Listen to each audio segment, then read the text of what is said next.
ರಾಜಕೀಯ ಬೆಳವಣಿಗೆಯಲ್ಲಿ ಯತ್ನಾಳ್ ಬಾಂಬ್ ಸಿಡಿಸಿದ್ದಾರೆ. 2028ಕ್ಕೆ ನಾನೇ ಮುಂದಿನ ಸಿಎಂ ಎಂದಿದ್ದಾರೆ ಬಸನಗೌಡ ಪಾಟೀಲ್ ಯತ್ನಾಳ್.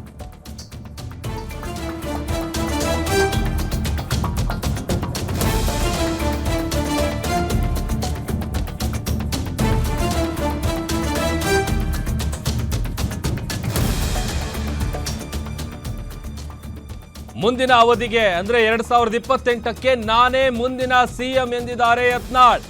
ಗ್ಯಾರಂಟಿ ನ್ಯೂಸ್ಗೆ ಶಾಸಕ ಯತ್ನಾಳ್ ಹೇಳಿಕೆಯನ್ನ ಕೊಟ್ಟಿದ್ದಾರೆ. ದೇವೇಗೌಡರು ನಮ್ಮ ದೇಶದ ಆಸ್ತಿ, ಅವರ ರಾಜಕೀಯ ಅನುಭವಕ್ಕೆ ನಾವು ತಲೆಬಾಗಬೇಕು. ಇವತ್ತು ಸಿಎಂದು ಡಿನ್ನರು, ನಾಳೆ ಡಿಕೆಶಿದು ಡಿನ್ನರು. ಡಿನ್ನರ್ ಮೀಟಿಂಗ್ ನಲ್ಲಿ ಹರಾಜು ಪ್ರಕ್ರಿಯೆ ಆಗತ್ತೆ. ಯಾರು ಜಾಸ್ತಿ ಫಂಡ್ ಕೊಡ್ತಾರೋ ಅವರೇ ಮುಂದಿನ ಸಿಎಂ. ಈಗ ಸಿದ್ದರಾಮಯ್ಯ ಅವರು ಮೊದಲಿನ ಹಾಗೆ ಇಲ್ಲ ಅಂತ ಯತ್ನಾಳ್ ಹೇಳಿದ್ದಾರೆ. ಈ ಮೂಲಕ ರಾಜ್ಯ ರಾಜಕೀಯದಲ್ಲಿ ಹೊಸ ಬಾಂಬ್ ಸಿಡಿಸಿದ್ದಾರೆ ಬಸನಗೌಡ ಪಾಟೀಲ್ ಯತ್ನಾಳ್.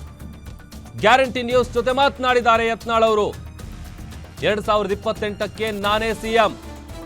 ಹಿಂದೆ ಎಲ್ಲ ಈ ವಿಚಾರ ಹೇಳಿದ್ರು, ಯಾರು ಹೆಚ್ಚು ಫಂಡ್ ತಂದು ಕೊಡ್ತಾರೆ ಅವರಿಗೆ ಸಿಎಂ ಕುರ್ಚಿ ಒಲಿಯತ್ತೆ, ಅವರು ಮುಂದಿನ ಸಿಎಂ ಆಗ್ತಾರೆ ಅಂತ. ಸದ್ಯ ರಾಜಕೀಯ ಬೆಳವಣಿಗೆಯಲ್ಲಿ ಯತ್ನಾಳ್ ಬಾಂಬ್ ಹಾಕಿದ್ದಾರೆ. ನಮ್ಮ ಜೊತೆ ಇದೀಗ ಶಾಸಕರಾದಂತಹ ಯತ್ನಾಳ್ ಇದ್ದಾರೆ, ಬನ್ನಿ ಮಾತಾಡ್ಸೋಣ. ಸರ್, ದೇವೇಗೌಡರ ಮನೆಗೆ ಭೇಟಿ ಕೊಟ್ಟಿದ್ರಿ, ಆರೋಗ್ಯ ಕೂಡ ವಿಚಾರಿಸಿದ್ರಿ, ಏನ್ ಹೇಳಿದ್ರು ಸರ್? ದೇವೇಗೌಡರು ನಮ್ಮ ದೇಶದ ಒಂದು ಆಸ್ತಿ. ವಯೋವೃದ್ಧರು ಅವರು ಅನಾರೋಗ್ಯಕ್ಕೆ ಒಳಗಾಗ್ಯಾರ ಅಂತ ಹೇಳಿ ಇವತ್ತು ನಾನು ಮಣಿಪಾಲ್ ಆಸ್ಪತ್ರೆಗೆ ಹೋಗ್ಬೇಕಂತ ಮಾಡಿದ್ವಿ.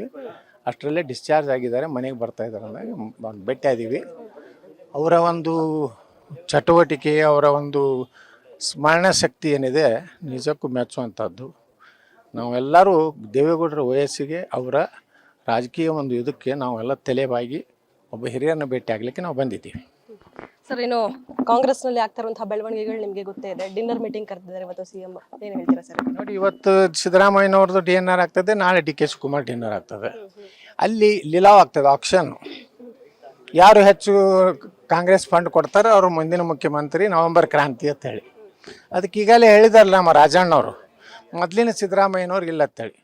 ಇದನ್ನು 1.5 ವರ್ಷದಿಂದ ವಿಧಾನಸಭೆದಾಗೆ ನಾನು ಹೇಳಿದ್ದೆ, ನೀವು ಮೊದಲಿನ ಸಿದ್ದರಾಮಯ್ಯ ಅಲ್ಲ, ಈ ಬೇರೆ ಸಿದ್ದರಾಮಯ್ಯ. ಅವಾಗ ನಾನು ಅದೇ ಸಿದ್ದರಾಮಯ್ಯ ಅಂತ ಹೇಳಿದರು. ಪಾಪ ಅವ್ರ ಆತ್ಮೀಯರಾದಂಥ ರಾಜಣ್ಣವ್ರು ಹೇಳ್ಯಾರ, ಸಿದ್ದರಾಮಯ್ಯನವರು ಮೊದಲಿನ ಸಿದ್ದರಾಮಯ್ಯ ಇಲ್ಲ. ಈಗ ಭಾಳಷ್ಟು ಅವ್ರಿಗೆ ಯಾವುದೋ ಏನೋ ಹೇಳ್ಯಾರ. ನಿನ್ನೆ ಅವ್ರ ಶಾಸಕರು ಇಲ್ಲಿ ನಮ್ಮ ಮುನಿರತ್ನ ಅವರು ಯಾರು ಚಾಟಿ ಮಾಡ್ಯಾರೋ ಗೊತ್ತಿಲ್ಲ.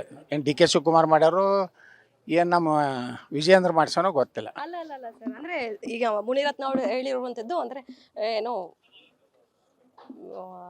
ಮಠ ಮಂತ್ರ ಮಾಡಿಸಿದ್ದಾರೆ, ಈ ರೀತಿಯಾಗಿ ಬ್ಲಾಕ್ ಮ್ಯಾಜಿಕ್ ಬಗ್ಗೆ ಮಾತನಾಡಿದ್ರು. ಅದಂಗಾರ ನಿಜ ಅಂತೀರಾ? ಸಿಎಂ ಮೇಲೆ ಆಗಿರುವಂತದ್ದ ಇದು? ಮುನಿರತ್ನ ಅವರ ನೀವೇನೋ? ಮುನಿರತ್ನ ಅವ್ರು ಹೇಳ್ಯಾರ, ರಾಜಣ್ಣವ್ರು ಹೇಳ್ಯಾರ.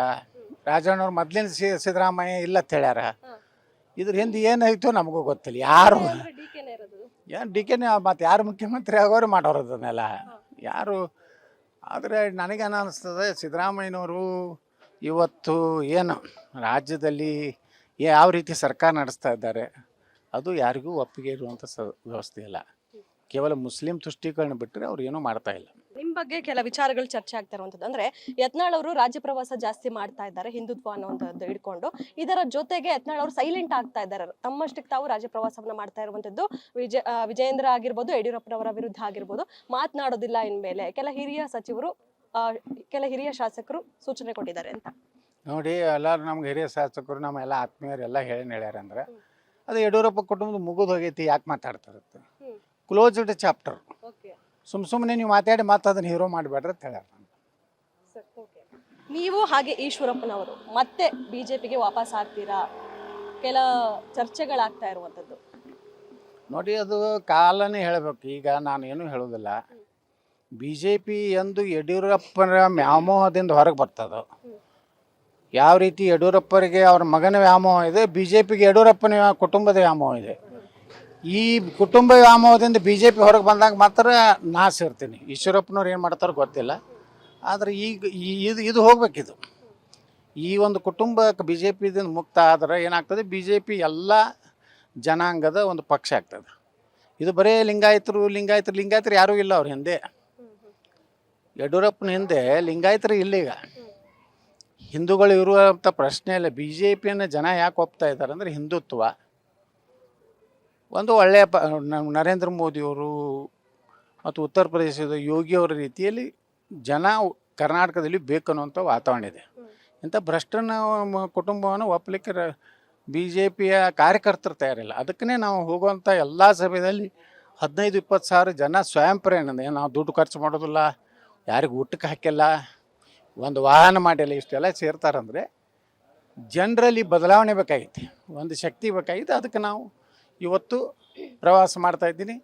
ಸಾಕಷ್ಟು ವ್ಯಾಪಕವಾಗಿ ಜನ ಪ್ರೀತಿಯಿಂದ ಅವರೇ ಕೂಗ್ತಾ ಇದ್ದಾರೆ. 2028ಕ್ಕೆ ಯತ್ನಾಳ CM ಅಂತ. ಇದು ನಾನು ರೊಕ್ಕ ಕೊಟ್ಟು ಒಬ್ರಿಗೂ ಘೋಷಣೆ ಮಾಡಿಸ್ತಾರೆ. ಕೆಲವೊಂದು ಸೋಷಿಯಲ್ ಮೀಡಿಯಾದಲ್ಲಿ ಡುಪ್ಲಿಕೇಟ್ ಅಕೌಂಟ್ಗಳು ತೆಗೆದು ವಿಜೇಂದ್ರಣ್ಣ ಮುಂದಿನ ಮುಖ್ಯಮಂತ್ರಿ ಅಂತ ಅವರು ಅನಿಸ್ತಾರೆ. ಆ ವಿಜೇಂದ್ರಣ್ಣ ಮುಂದಿನ ಮುಖ್ಯಮಂತ್ರಿ ತಳಗ ಕಮೆಂಟ್ಸ್ ನೋಡಿದ್ರೆ ಯತ್ನಾಳ್ 28ದ ಮುಖ್ಯಮಂತ್ರಿ ಜನ ಬರೀತಾರೆ. BJP ಕರ್ನಾಟಕದ ಟ್ವಿಟರ್ ನೋಡ್ರಿ, ಅಲ್ಲಿ ವಿಜೇಂದ್ರನ ಫೋಟೋ ಬಂದರೆ ಅಡ್ಜಸ್ಟ್ಮೆಂಟ್ ಗಿರಕಿ, ನೀ ಅಂದು ಮುಖ್ಯಮಂತ್ರಿ ನಕಲಿ ಸಹಿ ಮಾಡಿದವ ಅಂತ ಬರೀತಾರೆ. ಕರ್ನಾಟಕದಲ್ಲಿಯೂ ಜನರ ಅಭಿಪ್ರಾಯ ಏನಿದೆ 2028ಕ್ಕೆ ನೀವು ಒಂದಿಟ್ಟು ಹಾಕಿ ನೋಡ್ರಿ ಗ್ಯಾರಂಟಿ. ಇದ್ರಾಗ ಯಾರು ಮುಖ್ಯಮಂತ್ರಿ ಆಗ್ಬೇಕಂತದ ನನ್ನ ಫೋಟೋವನ್ನು ತಪ್ಪಿಸ್ಬೇಡ್ರಿ. ಒಂದು ವೇಳೆ ನನ್ನ ಫೋಟೋ ಹಾಕಲಿಲ್ಲ ಅಂತ ತಿಳ್ಕೊರಿ, ಯತ್ನಾಳ್ ಅಂತೇಳಿ ಹಾಕ್ತಾರೆ. ಜನ ಹೇಳೋದು ಗ್ಯಾರಂಟಿ ಯತ್ನಾಳ್ ಆಗ್ಬೇಕಂತ. ಒಟ್ಟು ಮುಖ್ಯಮಂತ್ರಿ ಆಗೋದು ಗ್ಯಾರಂಟಿ, ಯಾವ ಪಕ್ಷ ನೋ ಗ್ಯಾರಂಟಿ. ಇದಿಷ್ಟು ಶಾಸಕರಂತಹ ಯತ್ನಾಳ್ ಅವರ ಮಾತು. ಕ್ಯಾಮ್ರಾ ಪರ್ಸನ್ ಮಹೇಶ್ ಜೊತೆ ಕವನ ಶಿವಣ್ಣ, ಗ್ಯಾರಂಟಿ ನ್ಯೂಸ್, ಬೆಂಗಳೂರು.